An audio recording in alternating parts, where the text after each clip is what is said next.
Break के बाद आपको बताएं कि लाहौर में गुड्स ट्रांसपोर्टर्स की हड़ताल के मनफी असरात अब सामने आने लगे हैं। इस हवाले से मजीद जानते हैं लाहौर से नुमाइंदा बोल न्यूज़ अरीब आफ्ताब से। जी अरीब, आगाह कीजिएगा।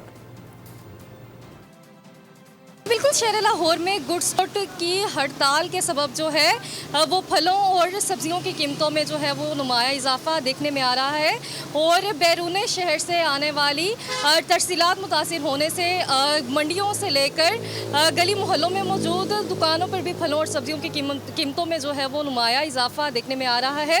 इसी तरह अगर हम सब्जियों की बात करें तो अदरक थाईलैंड 345 रुपये किलो फ़रोख्त हो रही है, जबकि चाइना अदरक 330 रुपये। हमारे साथ यहाँ पर शहरी मौजूद है, उनसे बात करते हैं। इस वक्त आपको सबसे ज़्यादा महंगी सब्ज़ी कौन सी लग रही है?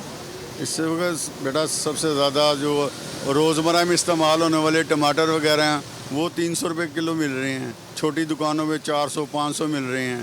प्याज जो 20-30 रुपये था वो 150 से ऊपर चला गया, 200 गलियों में मिल रहा है।